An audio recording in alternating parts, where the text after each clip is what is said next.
You're all very welcome back, and the theme for the next section of our conference is Housing Through the Lifestyle, and we have two speakers for you. We're starting off with Colette Bennett, who's a research and policy analyst with Social Justice Ireland.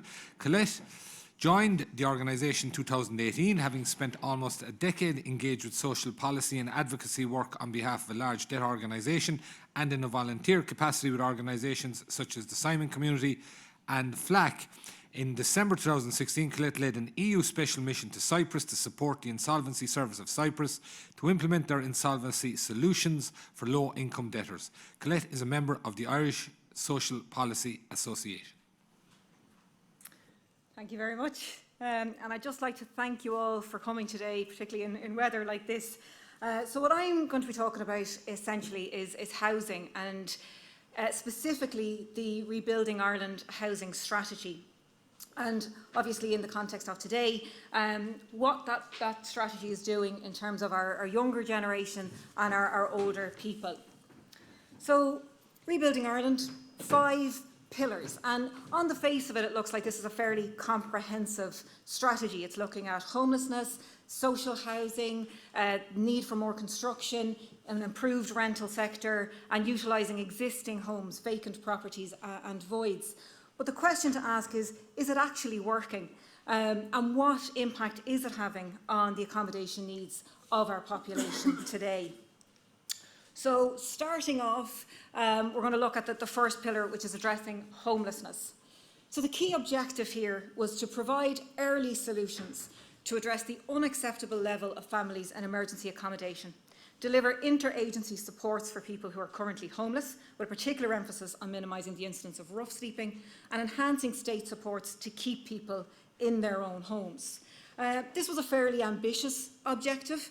Key actions towards meeting it included ensuring that by mid-2017, hotels would only be used in very limited circumstances, a rapid build housing programme to deliver 15,000 units, and a housing agency initiative to deliver another 1,500 units, and a housing agency initiative to deliver another 1,600 units through regeneration and acquiring vacant houses.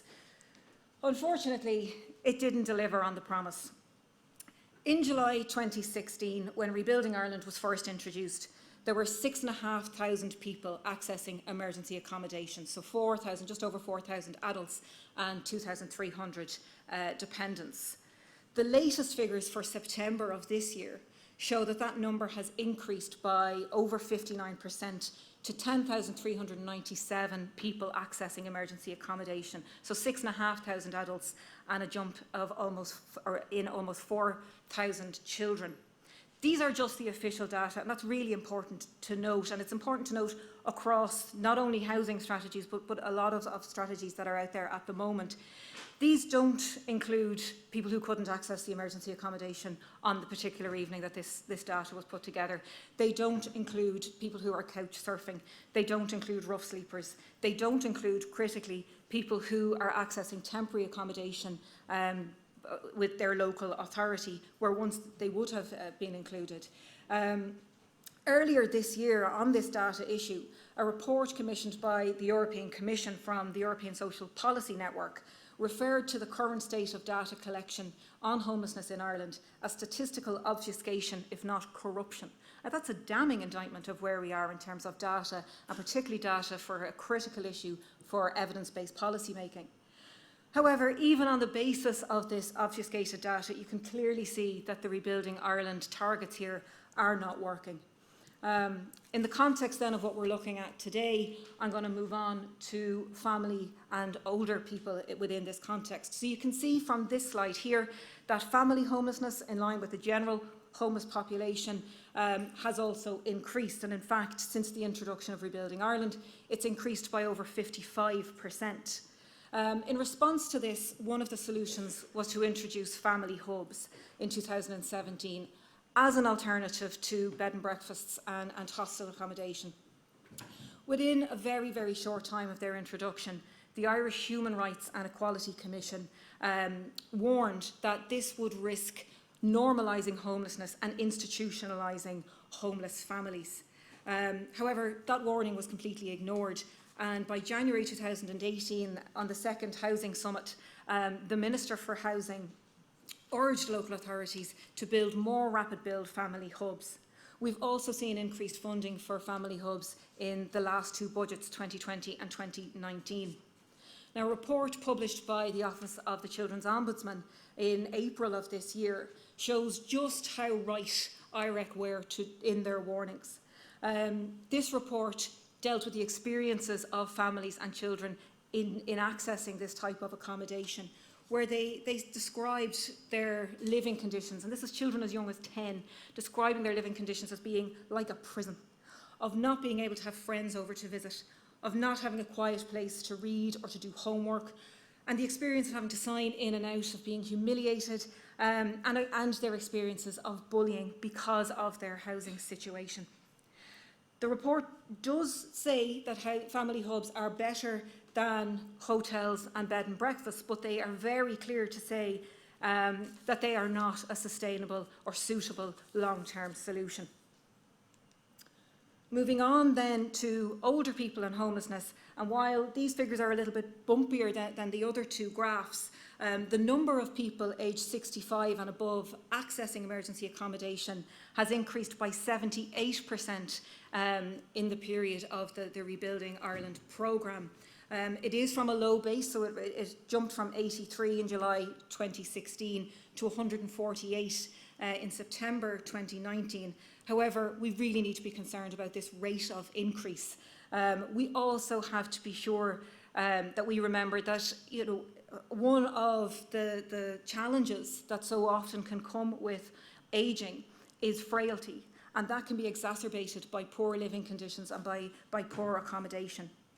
These are our most vulnerable citizens, and yet we're failing to meet even the basic needs.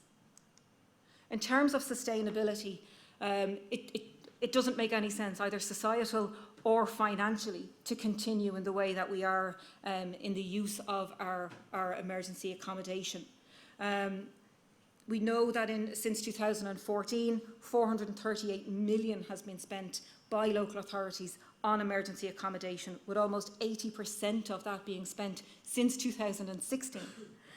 For the full year of 2018, local authorities reported spending almost 147 million, which was an increase of 311% on the 2014 figures and an increase of 72% on 2016. Dublin City Council account for almost 80% every year since 2014. However, the increases are not evenly distributed across the councils, and the data here is actually quite interesting. Cork County, for example, has an increase between 2016 and 2018 of 1,700%, Mayo of 500%. Leitrim, and I know we have a Leitrim contingent in the room, they have actually decreased their homelessness spending on emergency accommodation by 44%, while Cavan and Monaghan have experienced decreases of about 2% each. Moving on to another facet of this objective, which was homelessness prevention. Local authority expenditure on homelessness prevention, so we've looked at the 148 million spent last year, was less than 10 million last year. The recent budget 2020 allocation has increased spending to emergency accommodation and to tenancy sustainment.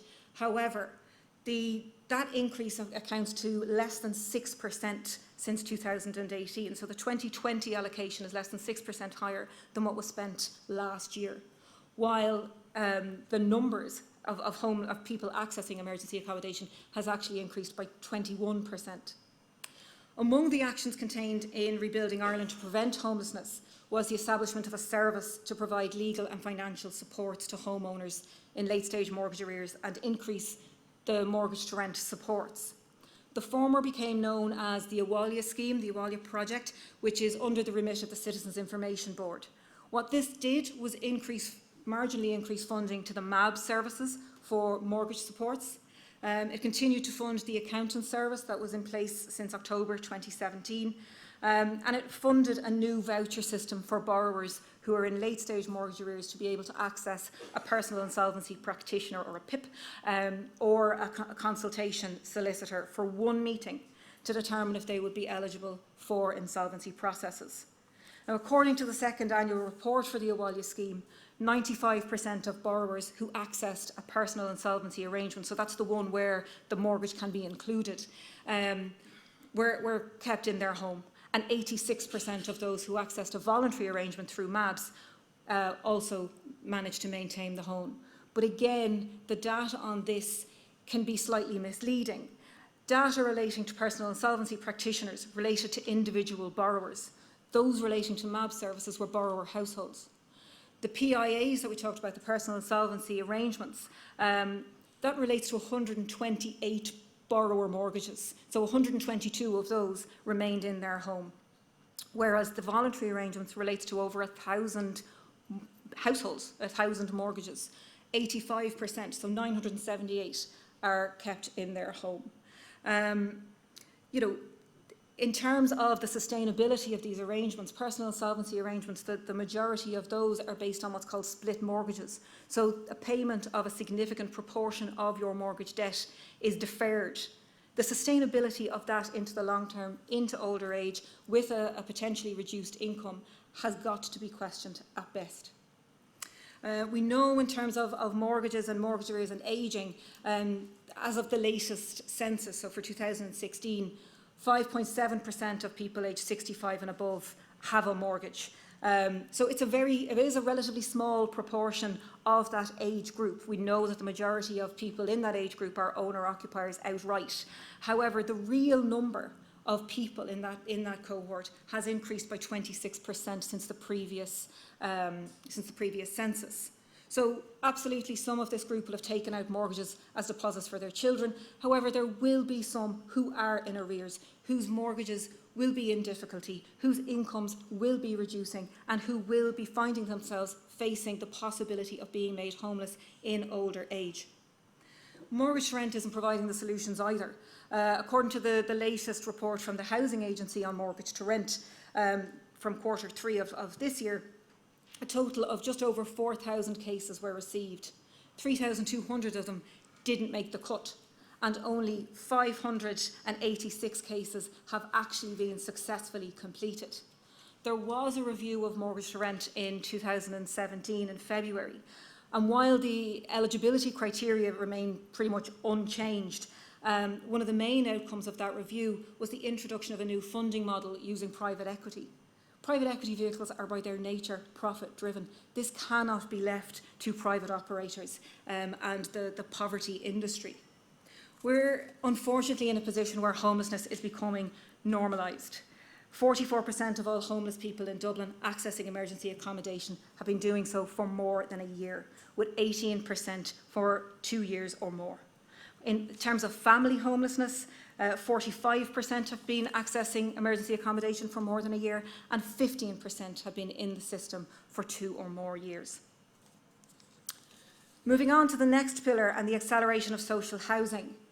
The key objective here was to increase the level and speed of delivery of social housing and other state-supported housing. Now, this was probably less ambitious as an objective than the previous one, given that the rate of social housing construction has been pretty much decimated and there's been very little in the way of capital support. One of the actions under Pillar 2 of Rebuilding Ireland was to meet the needs of the vulnerable. And this quote here from 2019's country report on Ireland from the European Commission clearly shows that it has been insufficient at best. The number of households on the social housing waiting list as of June of last year was 70,858, a purported decrease of 16.2%. However, again, questions need to be raised in relation to the numbers that are being used there. Households in receipt of HAP, the Housing Assistance Payment, they're not included. Neither are RAS. The decrease in numbers may also be partly attributable to the fact that since 2016, they've moved from a 3-year cycle to an annual reporting on this. So every year there are households being asked, are you still in need of social housing? Has your need changed? And while there are safeguards in place and there are follow-ups in relation to that, the form to do it can be quite onerous, and particularly if you have literacy or numeracy difficulties. Families continue to account for more than half of all households in need of social housing. In fact, it's over 52%, which means that children continue to be the most affected by the lack of action on social housing. However, our older population are in difficulty here too. The number of people aged 50 and over assessed as in need of social housing was 16,248 last year, so about almost 23% of the total. The number has decreased slightly since the introduction of annual assessments, having increased very sharply in the period between 2013 and 2016. 2 out of every 5 households on the social housing waiting list have been waiting for 5 or more years. More than 1 in 4 have been waiting for more than 7 years. The number of families and older people in need of long-term sustainable social housing requires a concerted policy response to increase the capacity of local authorities and approved housing bodies to build social housing on state land. More expensive options are being explored with private developers, but essentially what that will mean is inevitably the delivery of fewer houses at a higher cost. So what are we going to do about it? Well, according to Rebuilding Ireland targets, their progress report from this year, the target of 47,000 originally in Rebuilding Ireland was increased to 50,483, of which just 23,700 have been delivered through bills, acquisitions and leasing. In terms of the bills, and you can see them here, in the first 2 quarters of this year, just 1,206 social homes were built. In terms of progress towards Rebuilding Ireland 2021 targets, halfway through where we currently are, just 39% of the total build target has been met to quarter 2 of this year, with targets missed for the 2 quarters of this year that's reported and last year. The housing assistance payment, on the other hand, is doing swimmingly. According to the Rebuilding Ireland Targets and Progress Report, it's outperforming its targets year on year. So this is a payment to landlords to house people with a social housing need within the private rented sector. In this chart, you can see the level of bills v targets in those block colours, and then the bars behind are the HAP targets and outputs for each year. So the white is essentially the difference between what is being delivered as a social housing output through bills or through HAP. According to local authority level data released earlier this year, for the full year of 2018, the proportion of social housing outputs attributed to HAP can be as much as 86%, with those local authorities, even at the lower end, providing almost half of their social housing solutions through this method. Obviously, speed of delivery may well be a factor. However, again, this comes with a financial cost. The policy for social housing is pretty clear, and it's pretty private. Moving on to Pillar 3 then, and building more homes. The key objective here was to increase the supply of private housing to meet demand at affordable prices. And I've highlighted particular issues there for a reason. The key action to deliver this was to double output, to deliver over 25,000 units per annum on average during the period of the plan. This has since been revised to a target of 25,000 built every year in the period up to 2021. While new dwelling construction has increased since 2013, in 2017 and 2018, a total of just 32,389 dwellings were built, so 14,373 in 2017 and 18,000, just over 18,000 in 2018. This is considerably less than the target of 25,000 a year. In terms of housing for families and for older people, scheme housing, so housing developments with supports, with services, are what are needed rather than single-use or unique builds. So it's positive to see that construction has been moving towards this in recent years. While certainly below target, the increase in the construction is certainly welcome. However, increase in construction alone isn't going to solve the issues that we have, as affordability continues to be an issue. And it must also be remembered that the bills here include the bills in relation to social housing. So if we look at the CSO's Residential Property Price Index, we can see the percentage change over 12 months of residential properties in the state, in Dublin, and the state excluding Dublin. They followed a fairly similar trajectory. The average sale price for a residential property in Ireland in 2018 was in excess of 290,000, with Dublin commanding an average of 446,000. That is hardly considered to be affordable, particularly on an average wage. In 2018, the government launched the Land Development Agency with an initial capital investment of 1.25 billion to build 150,000 homes over 20 years. One of the objectives of the new agency was to deliver at least 40% through social and affordable, so 10% social, 30% affordable, and the remaining 60% would be privately owned. So even if this was sufficient to meet the need, which it isn't, it's likely that these developments are going to be delayed, given the fact that we know that the Land Development Agency is now going to be reviewed by the European Commission on the basis of Parliamentary Council's office to the Housing, advice to the Housing Committee, that it may be breaching state aid rules because of the funding from the NTMA, the National Treasury Management Agency. Another initiative aimed at increasing housing affordability and availability was LIHAF, the Local Infrastructure Housing Activation Fund, a 200 million fund to develop supporting infrastructure on lands used for housing developments. According to LIHAF's own information table on the Rebuilding Ireland website, an estimated almost 20,000 housing units are projected to be delivered with the support of LIHAF by 2021.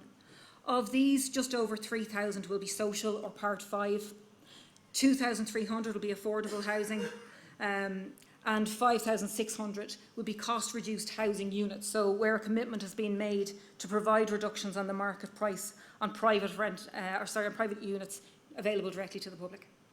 To gauge affordability on this, the average cost of a 3-bed was provided by local authorities in respect of projects submitted for LIHAF funding. And here is where things get kind of interesting on the affordability side. 2 out of 5 units will be in an area with an average price of between 200,000 and 300,000 euro. More than 1 in 4 will be in an area with an average price of between 300,000 and 400,000, and 17% will be in an average price area of 400 and 500,000. Average price information isn't provided in relation to 620 of these units that are expected to be mainly build-to-rent apartments in Cork City. But essentially, the state is subsidising rent-to-build. These prices are beyond what many can afford, particularly with the imposition of loan-to-value and loan-to-income ratios from the central bank, which we are very much in favour of. A first-time buyer household with a 10% deposit would have to have a gross income of between 51,400 and 77,000 to afford a home priced between 200 and 300,000. While first-time buyers looking at the higher end of the scale, those 500,000 plus, would have to earn at least 128,500. That's hardly affordable when you consider average earnings at the end of 2018 were just under 39,000. In terms of affordability, almost 3/4 of housing purchases we know are supported by way of a mortgage. According to the BPFI, the Banking and Payments Federation of Ireland, national average first-time buyer-borrower incomes were 70,842 in Q1 of this year. In Dublin, that average was 82,700. As most people will see a rise in income as they age, it's therefore not surprising that we're seeing demographic profiles of first-time buyers also change and get older. The Central Bank of Ireland's Household Credit Market Report from last year showed that first-time buyers between 2014 and 2016, half of those will have reached the age of 65 or more on the maturity of their mortgage. And that pattern is showing very little sign of slowing down. In light of the low level of private pension ownership in Ireland, the sustainability of these mortgages post-retirement has to be considered. In her 2014 paper, Nivar-Koski analysed the post-retirement income replacement rates of the Tilda retirees. And what she found was that in both public and private sector, that those on the lowest incomes had the highest replacement rates.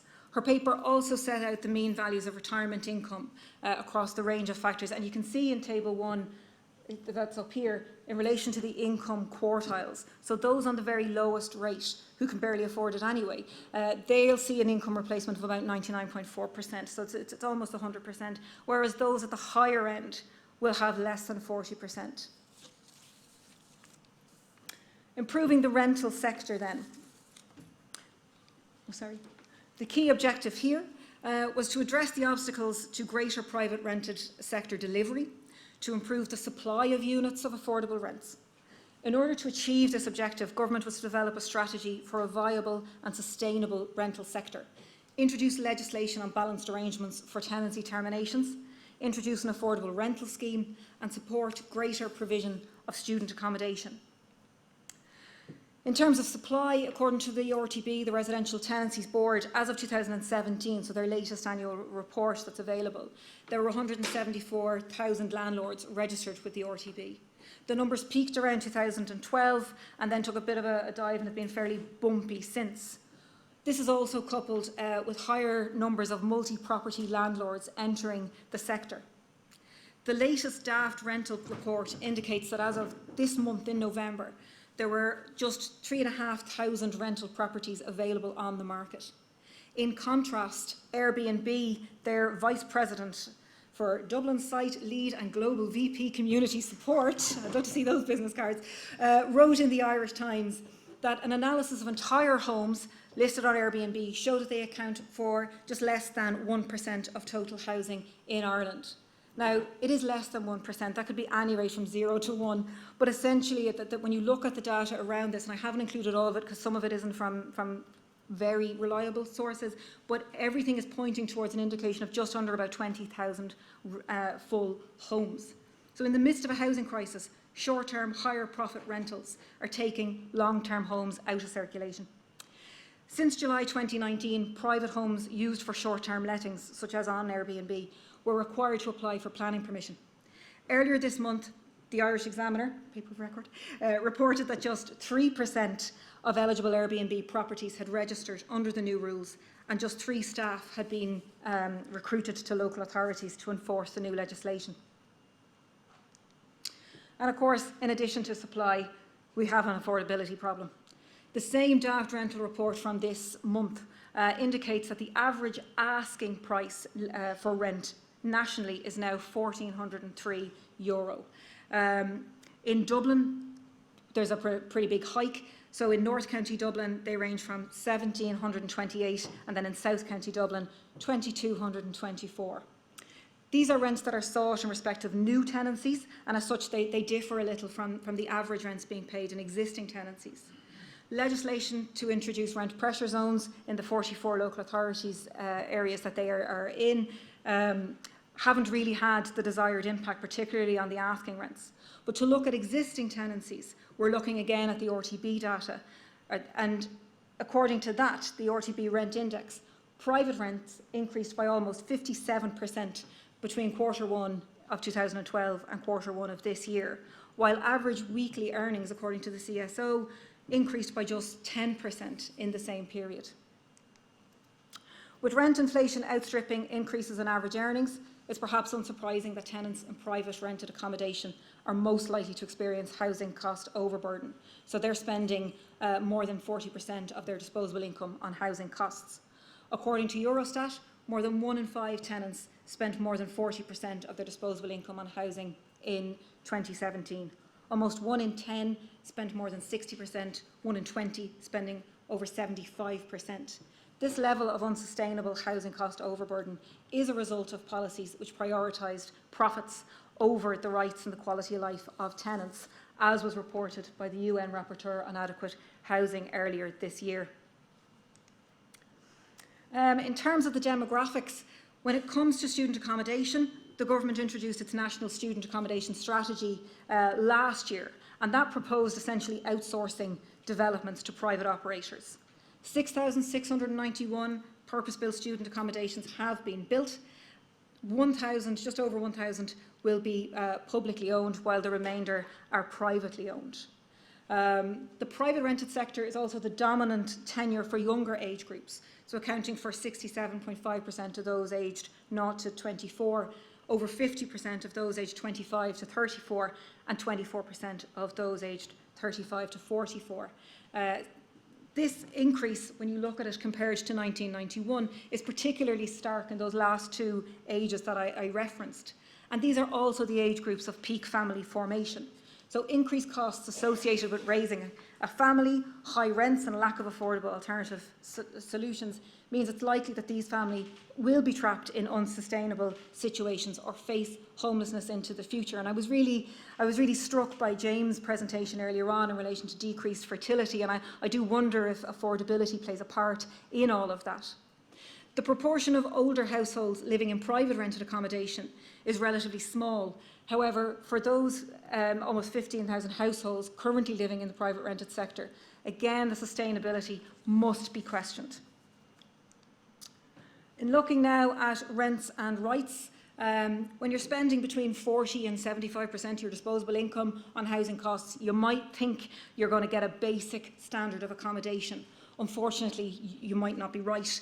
In 2018, just 7.39% of registered properties were inspected by local authorities. Now, that is an increase on the previous year when there was less than 5%.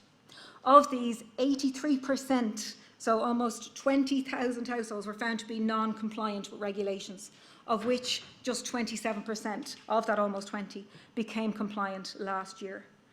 New legislation was introduced earlier this year to strengthen tenants' rights. However, we're still missing a statutory tenant deposit scheme that was introduced in legislation in 2015 but hasn't actually been commenced.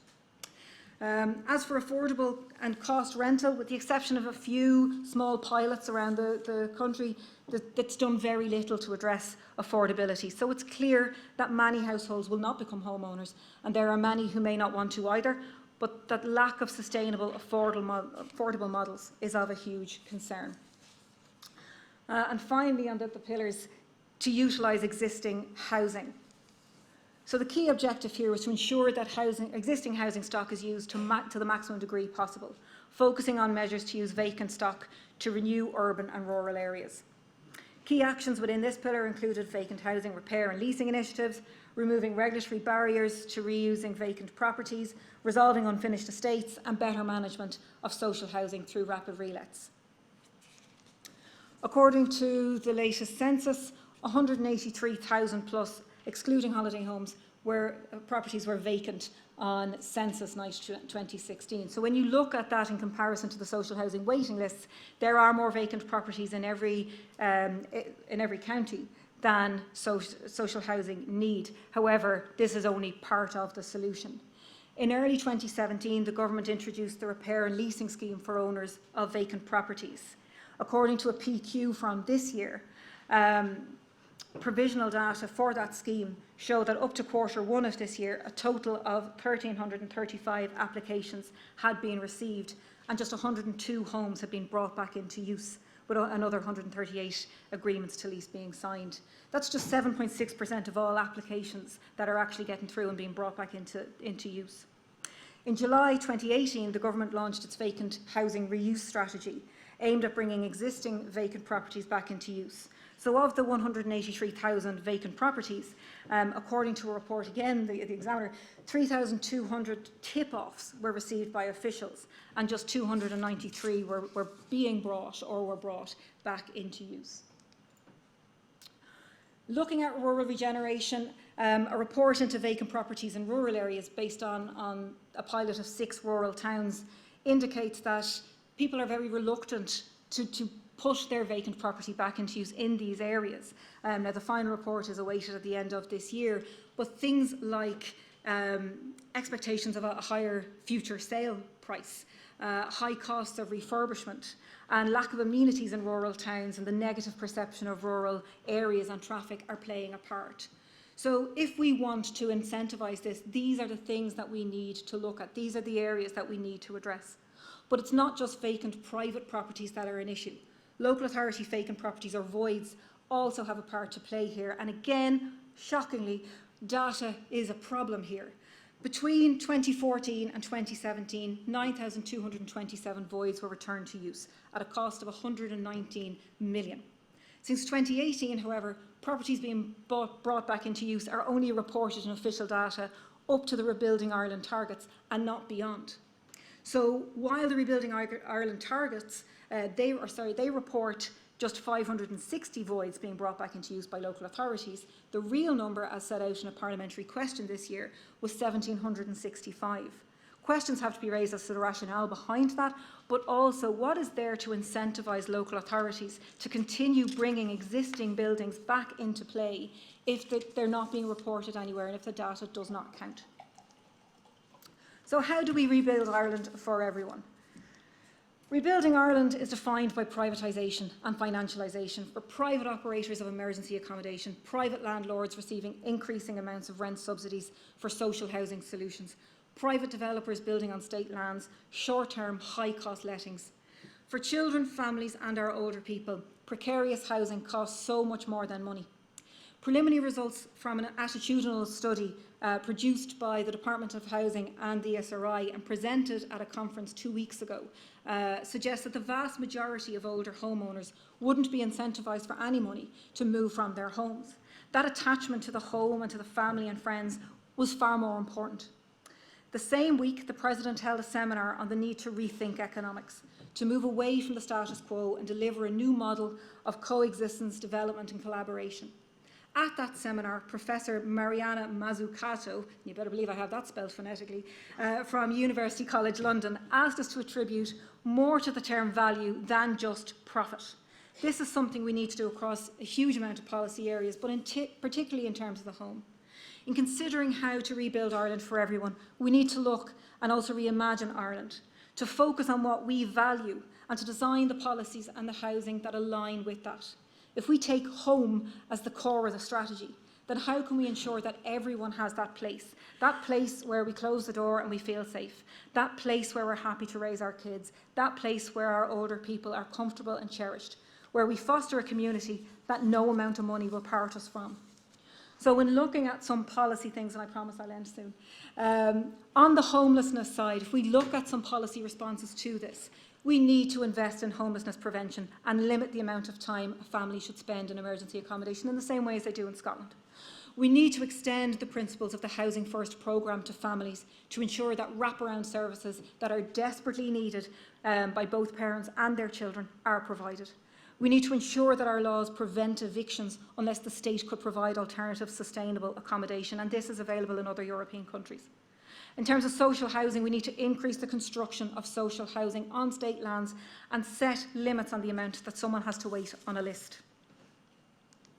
In terms of construction, we need to build more really affordable housing through innovation in technology and building materials to reduce costs. They can do it on the O'Coulon cooperative model in Ballymun and other small sites. We need to scale that up. In terms of rent, we need to develop a cost rental or an affordable rental model at scale. We need to ensure that rent caps are enforced, that rent inspections are adequate, and that the deposits are protected. In terms of our existing buildings, we need to oblige owners of vacant properties to put them to use. If we want to rebuild Ireland for everyone, we need to reimagine it, not as the best little country in the world to do business, but the best little country in which to live. Thank you very much.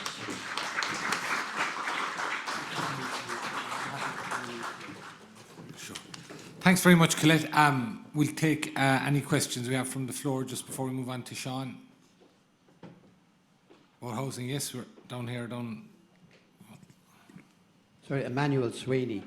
In terms of the complexities of the housing crisis, in terms of the private sector and the public sector and all the issues in between, would it not be wise for the people of Ireland to have a referendum, if I can mention that word, on an adjustment to the rights of private property in the Constitution? For example, an amendment to the Constitution stating that the Irish state can acquire any land in the state for the purposes of public housing.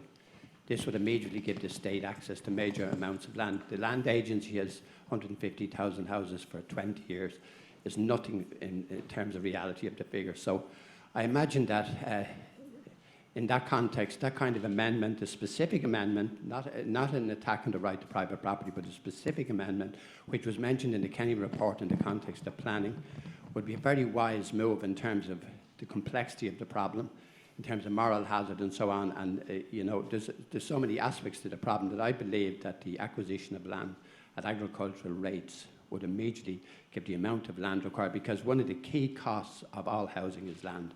And as long as it's privately owned, it will be sold at the highest price at the right time when it suits the owner. This will never coincide with the requirements of the people of Ireland and the need for housing. Thank you. Do you want to respond to that? Yeah. Yes, I absolutely agree, and I know there are, some groups working in relation to the right to housing, which we would support. Like, for example, you can compulsorily purchase land to build a motorway. You can CPO for people's gardens for a bus corridor, but you can't to provide public and social housing at a low cost. So absolutely, I think, if there is enough momentum behind that's certainly something that should be considered. Okay, have anybody else? Yes, Lydia. Hey, Janelle Veach. I just had a question, I guess linking the first presentation with this presentation. Is there any information about the impacts that this kind of excessive homelessness has projecting into the future? So if we're not investing in the current generation to establish their financial independence and their stability, what kind of impact are we leaving for ourselves financially 30 years from now, I suppose? There isn't that I'm aware of, but certainly, and I think we're in a fairly unprecedented situation in terms of our homelessness and the scale of the crisis that we have at the moment. In terms of, the societal costs, setting aside the financial aspect of it, I mean, if you have a generation of young people, of children who don't have the space to learn how to crawl and walk, who have been eating pureed food long after they should have been weaned, who are missing school days and parts of their education because of travel and being moved around, who don't have a sustainable place, to live. It's clear that there will be a cost, but quantifying that, and I don't think policy should wait to have it quantified. I think we can all agree that it is a difficulty, and that it needs to be addressed as soon as possible. But unless there are others in the room who know if work has been done maybe in other jurisdictions, but I wouldn't be aware. Okay, just someone else here. Take one more, yeah. Anne-Marie McGarren from NESC. It's a very interesting paper, but also incredibly depressing. You're welcome. There just seems to be, and there is so much to change. And I suppose one of the things that underlies all of this is the financialisation of so much of the house building system. So how do we change that? Like, it's, it doesn't just come from Ireland, it comes from international finance, it comes from the EU. We have this complete clash now between the fact that we've financialised our housing and, it just doesn't fit with providing social housing. So how are we going to get out of this philosophical cul-de-sac? Yeah. It needs a massive policy shift. It needs, and I hate to use the term, an ideological shift, but it really does. I would be heartened somewhat to at the newspaper report that Sean referenced in his opening address that, Germany says we got it wrong. And, maybe there is an opening for a different discussion now. Maybe there is an opening for a discussion around rights and around, the social pillar, and what policies need to evolve from that, and how that, we can have a much more citizen, person-centric approach rather than one that is based primarily on finances, primarily on, economic growth. Okay, just one more. We'll take two of those together, please. We'll come back to Colette then before. Neville Keary is my name. I've been interested in this for a long time, and it used to be fashionable in a post-war or crisis situation to build prefab housing. And I'm amazed that here in our country that prefab and modular housing are almost dirty terms, and that somehow or other, even if we try a modular approach, it seems to take us longer to build modular work than is elsewhere, and also it seems to cost far more. So I wonder if in your studies you've come across this, and what is our problem with a modular approach, because there are so many imaginative approaches to modular building now. And of course, I'm horrified and glad that the Kenny report was mentioned, but I mean, I feel the Kenny report, in which no action was taken, goes back to the time when I was a boy. I'll take one last question before you get to that, Colette. Hi, Fiona Duncan, Clúid Housing. Just wanted to mention approved housing bodies. So I suppose housing associations, as they're also known. So I suppose they would provide an awful lot in terms of provision of housing in Ireland, provided almost 40% of social housing last year. But I suppose what we're looking at the moment is the recent reclassification of some of the largest housing associations by the CSO on the government balance sheet. So basically, from now on, we're going to be competing in the same space as other kind of, I suppose, government areas of spending, for example, the Children's Hospital, etc., etc. So that leaves us in a difficult position in terms of provision of social housing into the future. So I know, Anne-Marie, you mentioned the financialisation of housing and the EU. So I suppose looking at the source of, I suppose, the issues surrounding reclassification, it's, the Stability and Growth Pact in the EU. I know Social Justice Ireland has done some work on that in the past. I'm just wondering if that work is continuing, because I think, we'll be working to reverse the reclassification, but until we look at the kind of the root cause of this, we're still going to be, in a challenging position. Thanks very much. In terms of prefab and modular builds, you're right, it does for some reason seem to take longer.